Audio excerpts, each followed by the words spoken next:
آپ نے ابھی تک ہمارا چینل سبسکرائب نہیں کیا تو ابھی سبسکرائب کریں اور بیل آئیکن کو کلک کر کے ہماری لیٹسٹ ویڈیوز کے بارے میں اپڈیٹ جانیں. سبسکرائب کیجئے اور ہم آپ کو لیے چلیں گے آپ کی فیوریٹ ویڈیو کی طرف. تو یہ کہہ دینا کہ جناب وہ انڈیا کا ہاتھ تھا اور داعش کے لوگ تھے، یہ کافی نہیں ہے. اس وقت صورتحال بڑی گمبھیر ہے. وہ بیچارے ہزارہ شیعہ اس کے ایک تو ڈینائل میں ہیں لوگ، اس کو ذکر نہیں کر رہے. کرنا چاہیے بھائی صاحب، جو وکٹم ہے ان کا بتانا چاہیے. یہ سیکٹیرین وائلنس ہے، شیعہ حضرات کے خلاف یہ قتل عام ہے. اور اس ان کے پاس فورس بھی ہے اور سارے کا سارا یہی بتایا جاتا ہے وہ ہینڈل کر رہے ہیں، مینج کر رہے ہیں. اگر آپ کو پتہ بھی ہے بھی افغانستان، انڈیا، دیگر ملکوں سے ایشوز آتے ہیں تو بھائی صاحب آپ ہمیں ایک یہاں پہ لائن دے کہ وہ کہتے ہیں نا اس کے ٹرک کی بتی دی ہوئی ہے جی افغانستان سے لوگ آئے تھے، وہ جی انڈیا سے آئے تھے، اس کے بعد پوری قوم بالکل چپ کر کے بیٹھ جاتی ہے، نہ وہ کسی سے سوال پوچھتی ہے نہ کسی سے جواب لیتی ہے.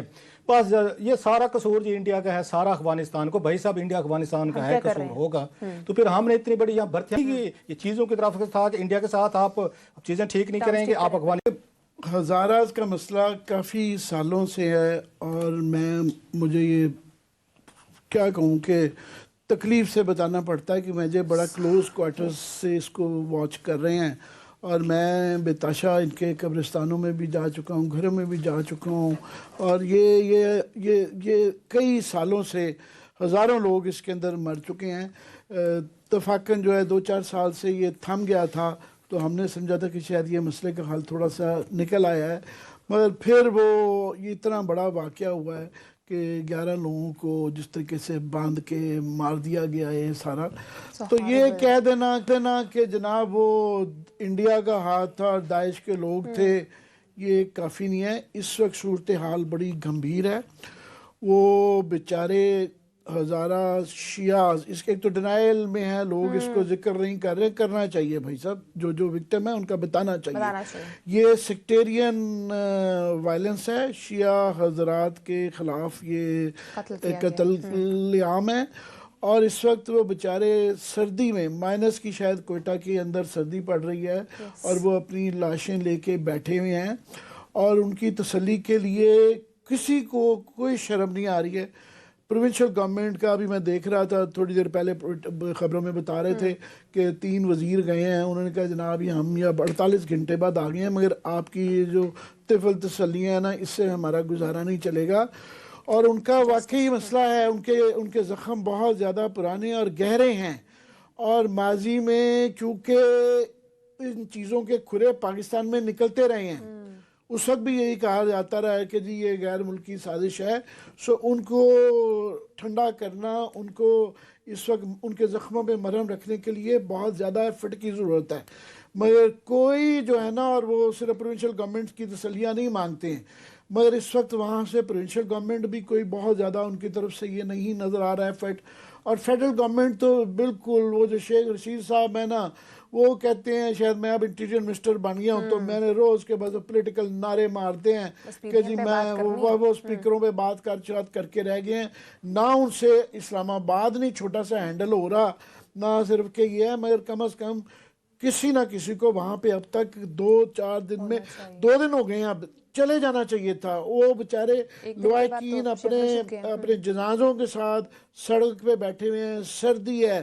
تو یہ پرائم منسٹر صاحب ان کی جو پہلی تقریر تھی اس کے اندر انہوں نے کوئی 10-15 منٹ صرف اس بات پہ لگائے کمپیشن پہ، رحم. تو ان کو کسی کو رحم نہیں آ رہا کہ اس وقت 11 خاندان نہیں ہے صرف وہاں پہ، ساتھ میں 1100 اور بھی خاندان ہیں جن کے ساتھ یہ ہو چکا ہے. وہ سارا شہر جو ہے نا ان کے درد کے اندر شریک ہے اور وہاں پہ ابھی بیٹھا ہوا ہے. اور یہاں سے کوئی نہ فیڈرل گورنمنٹ سے نہ پروونشل گورنمنٹ سے یہ ان کا غم شیئر نہیں کر رہے ہیں. اور وہ یہ کہہ رہے ہیں، میں ابھی سن رہا تھا ان کے ترجمان کی بات، وہ کہتے ہیں جناب ہمیں صرف فیڈرل گورنمنٹ کی بھی تسلیاں نہیں چاہیے، کیونکہ بلوچستان کے حالات میں جو لوگ سارا پاور ایکسرسائز کرتے ہیں وہاں پہ ظاہر ایف سی کا بھی غلبہ ہے. وہ کہہ رہے ہیں ہمیں جو ہے پنڈی سے بھی چاہیے تسلیاں، ہمیں ہولسم قسم کی کمپریہنسو تسلی چاہیے. یہ جو جعلی آپ آ کے ہمارے ساتھ بیٹھ کے جو ڈائلاگ بول کے چلے جاتے ہیں یہ نہیں ہے، ورنہ یہ جنازے پڑے ہوئے ہیں ہم نہیں دفنائیں گے. تو یہ ایک انسانی پہلو ہے, یہ ہر لحاظ سے وہ ہے. خدا کے لیے میں کیا کہوں, مجھ سے بیان نہیں ہو رہا ان کا درد. کلاس صاحب, اس طرح کے ایشوز دن بہ دیکھ رہے ہیں, بڑھتے جا رہے ہیں, کیا اسٹریٹجی ہونی چاہیے, کس طرح سے ہم اس کو روک سکتے ہیں؟ ایک تو میرا خیال ذمہ داری لینی چاہیے پاکستانی اسٹیبلشمنٹ کو, کیونکہ یہ اب کوئی راز نہیں رہا کہ سارا یہ جو بلوچستان ہے نا وہی مینیج کرتے ہیں, وہی ہینڈل کرتے ہیں. بالکل ہماری سیکورٹی ایجنسیز کرتی ہیں, ہمارا ایون وہ کہتے ہیں ڈی جی جو ایف سی وغیرہ کمانڈرز ہیں وہ چیف منسٹر سے بھی زیادہ پاورفل ہیں, ان کے پاس کلاؤڈ بھی ہے اور بہت بڑی ان کے پاس فورس بھی ہے, اور سارے کا سارا یہی بتایا جاتا ہے وہ ہینڈل کر رہے ہیں, مینیج کر رہے ہیں. اگر آپ کو پتہ بھی ہے بھی افغانستان, انڈیا, دیگر ملکوں سے ایشوز آتے ہیں, تو بھائی صاحب آپ ہمیں ایک ہی یہاں پہ لائن دے کہ وہ کہتے ہیں نا اس کے ٹرک کی بتی دی ہوئی ہے جی افغانستان سے لوگ آئے تھے, وہ جی انڈیا سے آئے تھے, اس کے بعد پوری قوم بالکل چپ کر کے بیٹھ جاتی ہے, نہ وہ کسی سے سوال پوچھتی ہے, نہ کسی سے جواب لیتی ہے. بس یہ سارا قصور جی انڈیا کا ہے, سارا افغانستان کو. بھائی صاحب انڈیا افغانستان کا ہے قصور ہوگا تو پھر ہم نے اتنی بڑی یہاں بھرتیاں کس چیز کے لیے کی ہیں, پھر اربوں خربوں کے آپ اس کے بعد یہ کیوں لے رہے ہیں یہاں پہ, پھر اتنے بڑے آپ یہاں سے فنڈنگ لے رہے ہیں. غریب عوام ہے, یہ غریب لوگ ہیں, آپ کا بجٹ نہیں ہوتا, پیسے نہیں ہوتے, تنخواہوں کے پنشنوں کے پیسے نہیں ہوتے, تو آپ راتوں رات یہاں پہ 10 روپے 5 روپے پیٹرول کی قیمتیں بڑھا کے فوراً نکال لیتے ہیں. لوگ اس کے بدلے میں آپ سے کیا مانگتے ہیں؟ سیکورٹی مانگتے ہیں, اپنی جان کا تحفظ مانگتے ہیں. وہ کہتے ہیں وہ بھی انڈیا اور یہ افغانستان کی وجہ سے ہم نہیں دے پا رہے. بس ٹھیک ہے, پھر آپ نے اگر مان لیا ہے, آپ نے بات طے کر لی ہے کہ آپ سے وہ زیادہ پاورفل ہیں, وہ جو آتے ہیں بھئی دنیا بھر میں سیبوٹیج ہوتے ہیں. اچھا ان ملکوں سے پوچھیں وہ ہم پہ لگاتے ہیں کہ جناب کہ یہاں سے ہوتے ہیں. اتنا ہم نہیں کر سکے کہ 3-4 ملک ہیں, ایران, پاکستان, افغانستان اور انڈیا, کہ بیٹھ کے ذرا تھوڑے سے ایس او پیز طے کر لیتے کہ ایک دوسرے کو چلیں جناب کی بہت بڑی خدا نہ خاصا جنگ لگ گئی تو ٹھیک ہے فوجیں لڑیں گی. یہ جو ہمارے یہاں پہ بیچارے انوسینٹ لوگ ہیں, جو معصوم ہیں, جو بالکل ایک اس کا فاڈر سا بن کر رہ گئے وار کا, ان کا پراکسی وارز کا, ہم ان کو نہیں ماریں گے. داعش پہ ڈال دو, وہ جناب اس پہ ڈال دو, فلانے پہ ڈال دو, ٹھکانے پہ ڈال دو, آپ نے کچھ نہیں کرنا. بس آپ نے ایک پریس ریلیز دینا ہے, اخبار میں خبریں لگوانی ہیں, وہ جی فلانے آئے تھے, فلانے آئے تھے, فلانے آئے تھے, تو وہ مار کے چلے گئے. کوئی لگتا ہے کہ ایک لا لیس لینڈ آپ نے بنا دی. آج کا نہیں ہے, پچھلے 20-25 سال کا مسئلہ ہے. 20-25 سال کا بھی نہیں, اگر دیکھا جائے تو 47 سے آن ورڈ شروع ہوا ہوا یہ.